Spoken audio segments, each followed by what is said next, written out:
everyone else. So we're going to have a terrific discussion on the profession of nursing and sort of the challenges and contributions of nursing, and particularly those in the profession. So we're pretty much at the point where we can get the show on the road. So let's do that. And please do contribute your questions. Your questions are so much better than mine, and I'm always taking advantage of prompts that people give me.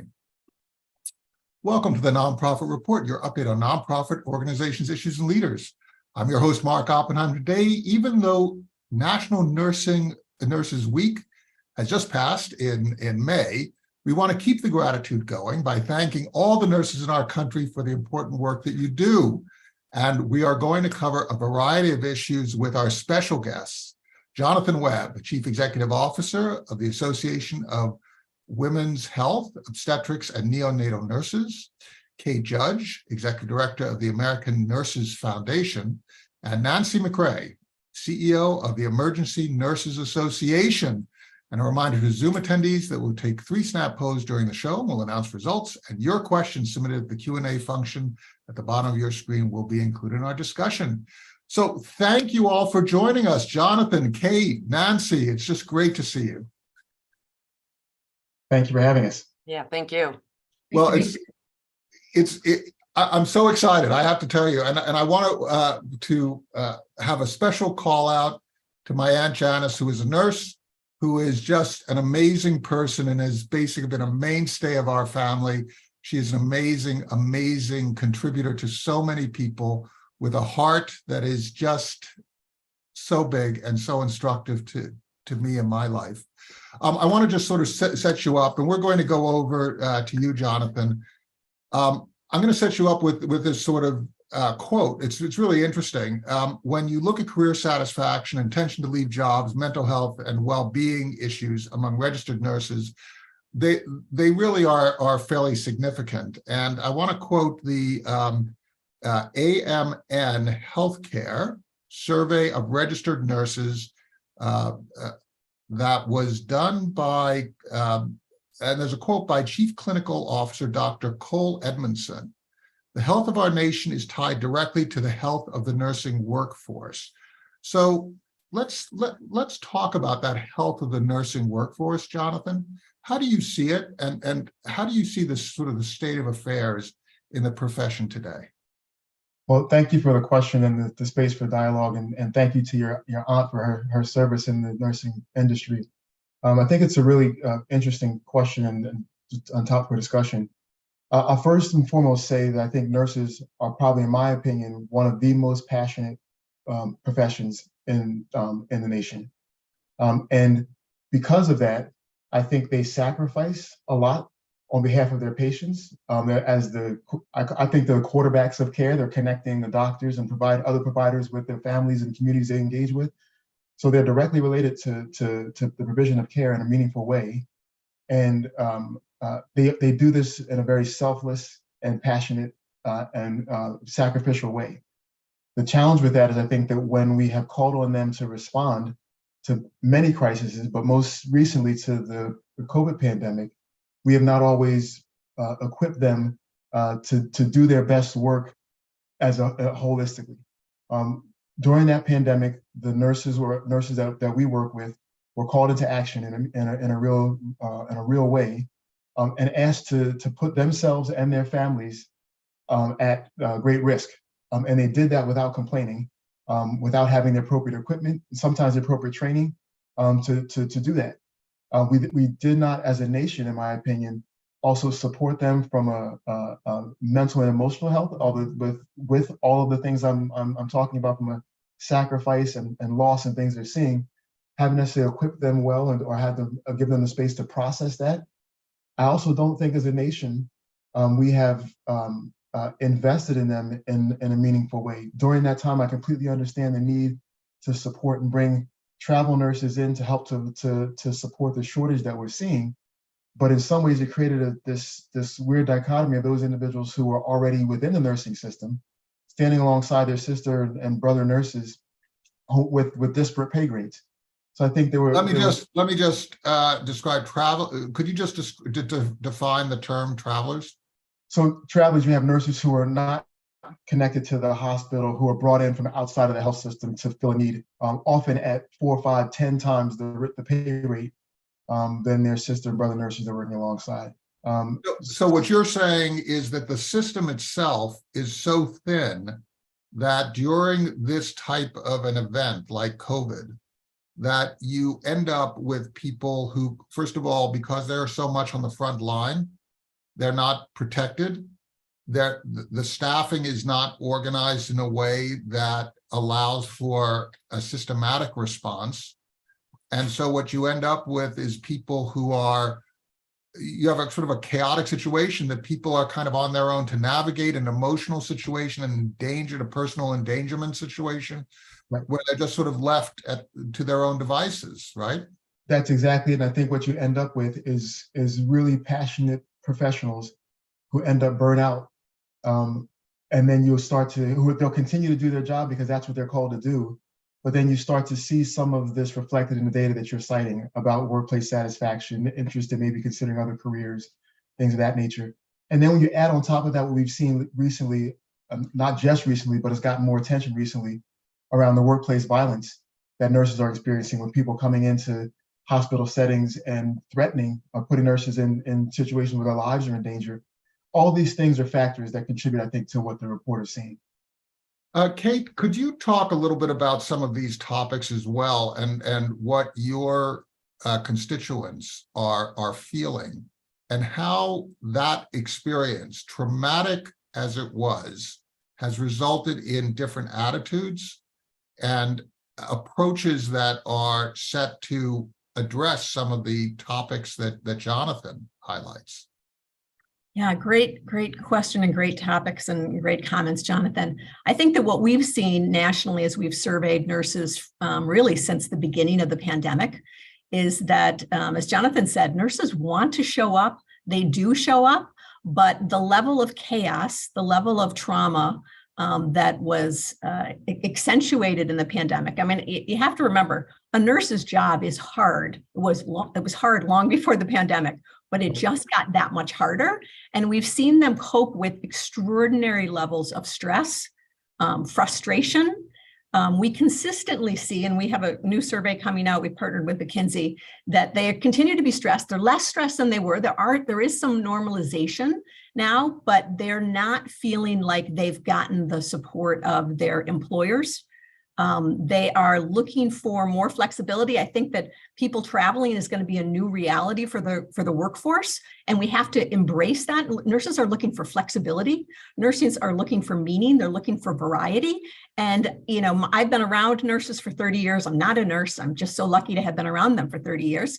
And this is a sea change for what people can expect. And I think we've got the public looking at nursing and understanding that the economy rests on healthcare, and healthcare really rests upon the expertise of nurses. They are committed, they are passionate, but they are experts in understanding the kind of care that we need and really being the safety for all of us who are both in acute care and in primary care. So I think that what we're seeing is we're at this inflection point. We have never seen the sense of my well-being is really at risk in my job before. That's what they're reporting consistently. You know, always nurses have struggled with, do we have enough nurses and other colleagues in the care environment to take care of the right patients? But now they're really putting together that level of stress and the sense that I'm compromising my very own life and ability to thrive. And that's not a fair thing for us to ask nurses to do. We don't want tired nurses. We don't want stressed nurses. We want them at the best that they can be, taking care of us and our children and our parents and our grandparents. And Nancy MacRae, your constituents, the Emergency Nurses Association, your constituents are sort of by definition, you're in the midst of trauma in emergency rooms.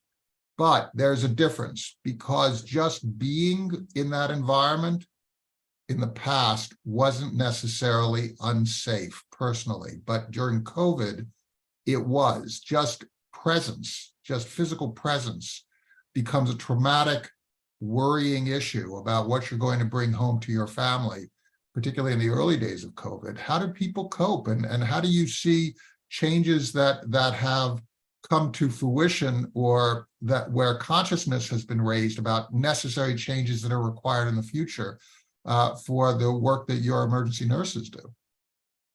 Yeah, really appreciate the opportunity to, support the conversation and really think laid out, all the issues really well. And can't underscore enough the statement of, the health of our nation is definitely tied to the health of the nursing workforce. So, like you said, in emergency nursing specifically, they do thrive on chaos. We talk about the chaotic environment. That is at the core of what happens in emergency departments. But they're trained for that. And so, and prepared and supported. And so that really is the fundamental aspect of emergency nursing, is you may not know everything that's going to walk through the door, but you have really good systems and support and training in place that gives you those protocols to follow. And certainly, as we've all said, there were no protocols in the pandemic. And so everything has changed in so many ways. And so certainly, not knowing what they're dealing with, they very much, in emergency nursing specifically, very much on the front line, not supported. In the early days, nobody knew how to support. And so in fairness to that, it wasn't known. Not only risking their own personal safety without even thinking about it, but what we're seeing now is in many ways that downstream effect of it. Not only their personal safety and that passion for them to just keep going, but what they saw, what I hear them describe in terms of what they saw and endured day in, day out, of the volume of patients that were coming, that they had no options or care for them, the family members that had no support for what was going on, the amount of death that they saw was really, really traumatic. And right now we're seeing that very much contributing to a lot of the workforce issues we're seeing specifically in emergency nursing. We're seeing the rate of emergency nursing burnout even higher than the overall nursing workforce that I know, Kate, you shared, your research, and continue to look at that. Really important to see. We're seeing that probably, 10 times higher, specifically within the emergency nursing space. And so the need, the opportunity, the imperative really is there for us collectively, as well as certainly our organization, to look at all different ways that we can improve the environment overall, the work environment for emergency nurses, to help create a healthier workforce. Could you all describe a little bit, for somebody who doesn't know as well, the culture of nursing? Does it allow for self-care and for periodic, organized transitional experiences that will bring down the level of tension and trauma? You see in, for example, law enforcement, a tradition of sort of setting aside personal trauma. You see in firefighters that idea of setting aside. You see that in the military. These are traditionally male-dominated professions where traditional attitudes of masculinity can sort of infect people's behaviors. How does the nursing profession, Jonathan, and then Kate and Nancy, deal with this idea that people who are living within a traumatic environment need some self-care and need a break? Yeah, I mean, it's a great question. I would say I had the ability to travel to spend some time with a lot of my members, but also in their healthcare systems. And in terms of the structures that exist to allow for the self-care, I think it varies from place to place.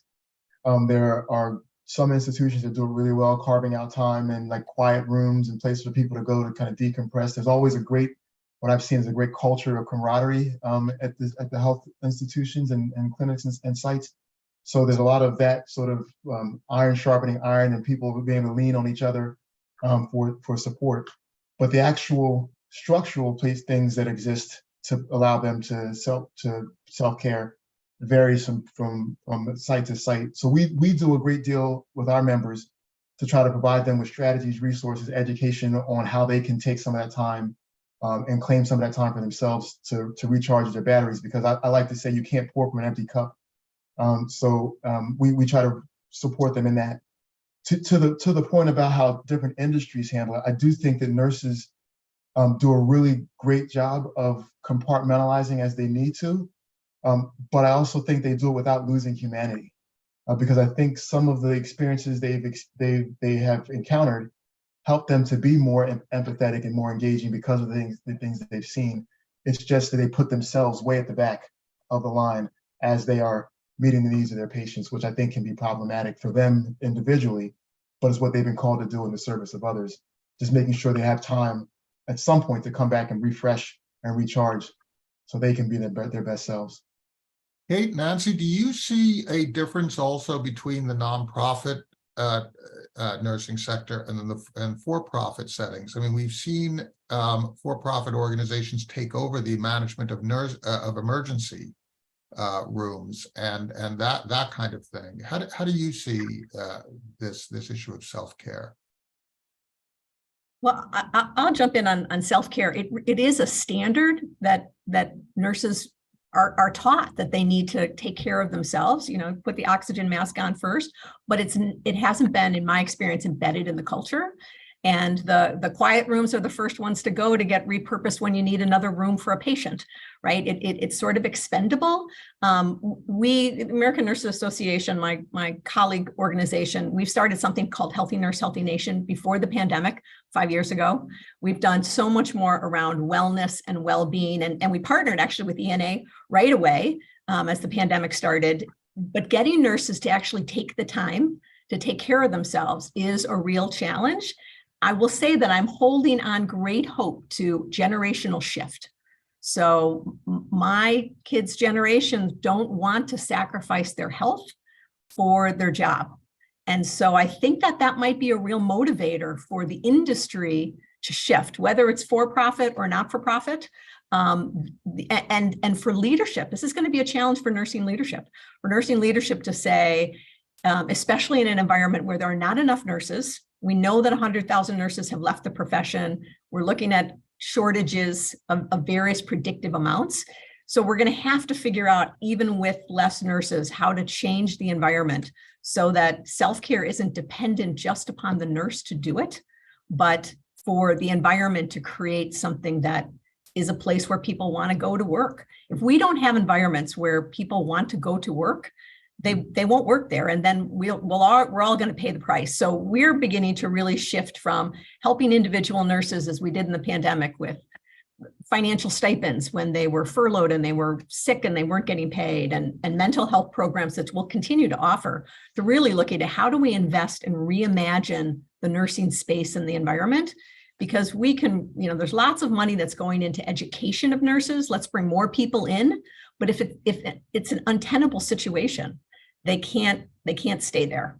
And we all have to fix that. The public, associations, the nursing profession, but really the care models that are delivering these environments right now for nurses. Nancy? Yeah, no, I would, certainly add on to the, overall the system, right? And Jonathan, like what you said, it varies widely. And so totally see that. And so continuing the imperative to kind of address it overall from, an overall healthy work environment. Like you, Kate, ENA has been focused on healthy work environment for many, many years, and it affects multiple layers, including individuals. So education, resources, training tools for individual nurses to learn how to certainly take care of themselves and each other, but also in the system, such a key piece of it. And obviously the systems continue to change. So Mark, for-profit, profit, in our view, doesn't really matter. It is about the system, no matter how it is funded. It is about taking care of your workforce. And so the system needs to support that in new ways that hasn't been happening. And so continuing to look at solutions in that regard. And then obviously at the public policy space as well, continuing to find ways to support legislative and policy changes that will continue to address system-wide self-care for nurses that ultimately help create a healthier work environment and then workforce, and patient care ultimately, which is what everybody's passionate about. Well, it's interesting. We've just done two polls. One shows that 3/4 of the people who are attending this live through the Zoom webinar either are nurses themselves or have family members who are nurses. What was interesting is in the second poll, we talked about what do you think is critical in terms of support for nurses today. And we've got a number of different options, but one option that got 100% response is worksite mental and physical health resources. Do you all believe that that's about job one in terms of helping nurses stay in, or are there other areas that you think are more important than that whole idea of self-care? Nancy?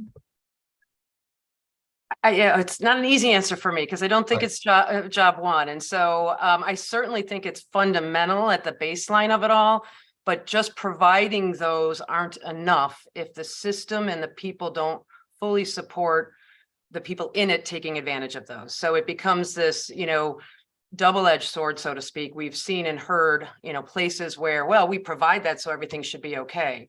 But if it's on your off hours or it's not supported at the time when maybe you need it most, particularly in the ED, when, certainly trauma, as you're trying to de-escalate from that, it needs to be supported at the system level, not just providing it isn't enough.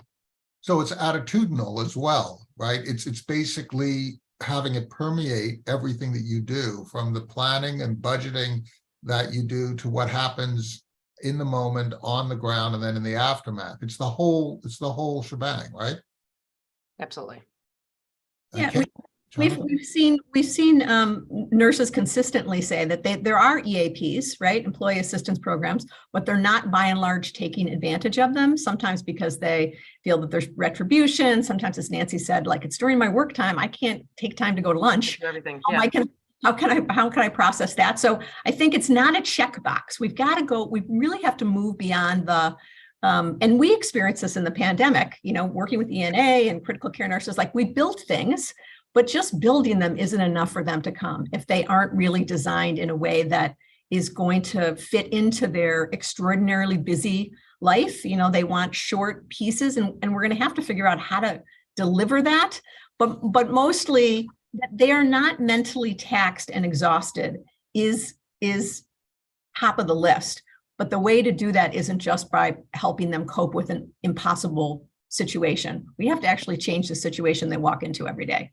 That's what has to be the imperative for policy, for organizations, for consumers, and certainly for employers. We know that the C-suite, it just is constantly talking about, how do we solve this nursing problem? And it's how do we engage nurses to help us reimagine the work environment so that they can come and they can do different things. We were just out, you asked a question about for-profits. We were just out with one of our grantees in our Reimagining Nursing program out in Phoenix. And you have nurses who are doing, they're certainly still working in acute care, but then they're also doing this really innovative home care where they're going in and really having the time and the ability to connect with patients in a way that is not consumed by a pretty fractured environment where they work, and they're thriving. These nurses are so happy.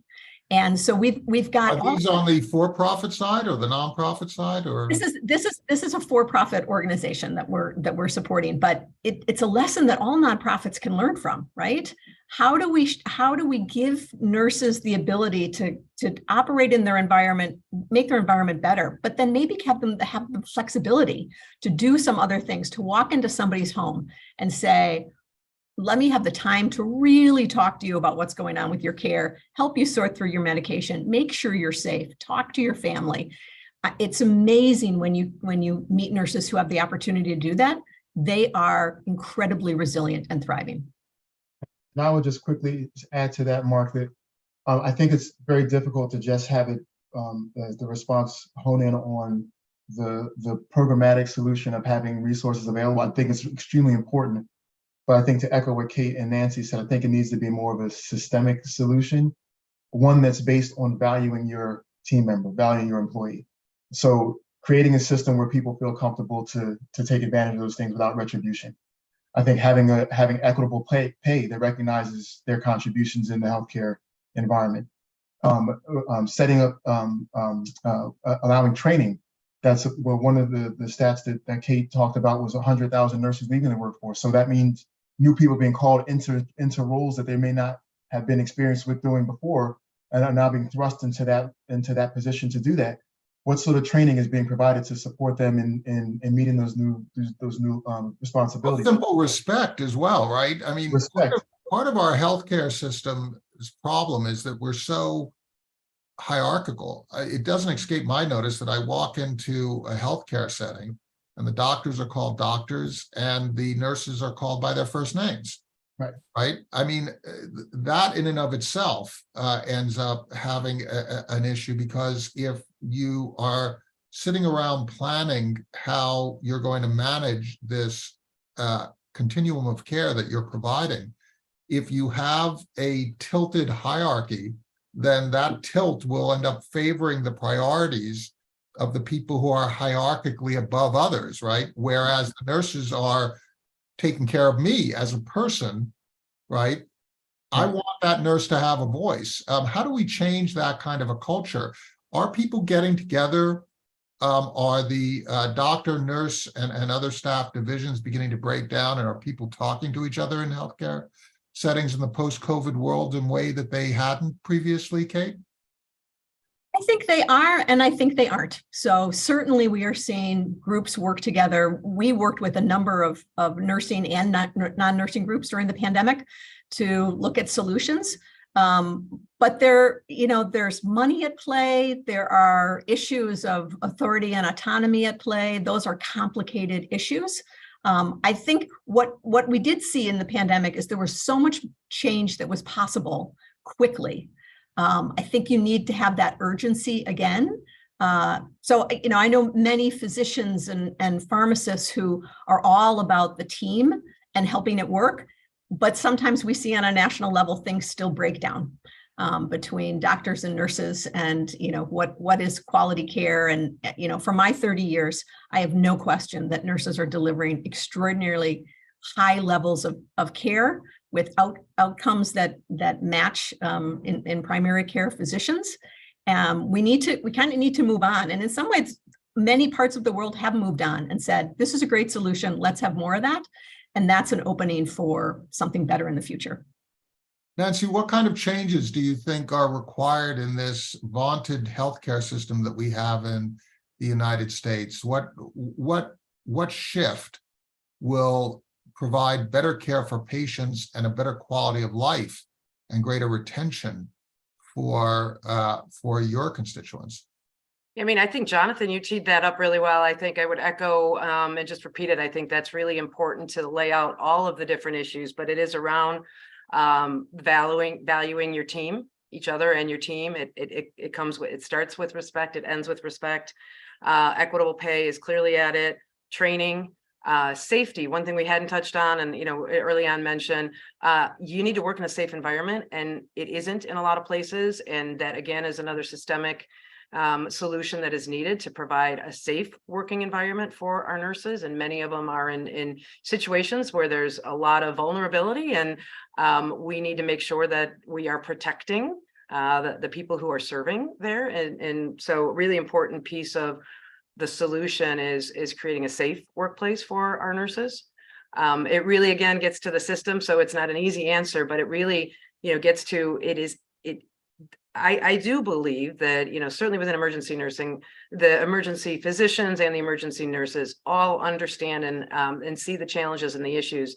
It's how we get to the solutions that continues to be the challenges. So we want to keep looking at all avenues for ways to build those solutions. And Jonathan, let me give you the last word. What kind of change should we be thinking about to improve the whole field for nurses, to make sure that my kids are really considering this as a professional choice, a rational professional choice, either in the emergency room or in some other role? What do we do? So I would echo all the things that Nancy mentioned earlier, the systemic valuing of our team. And all the things that contribute to that. A couple of things that have not been mentioned yet, though, is I would say one of the things we worked on is providing a standard around what certain staffing levels will look like, because the other things you have is that you have nurses spread really thin. So having part of that value is making sure that there's a standard level of staffing to support their care. And the last thing we haven't talked about is ways that we may intentionally look to diversify our perinatal workforce. Because there's opportunities to help to support this nursing workforce shortage by making sure it's diverse and reaching across to different demographic areas.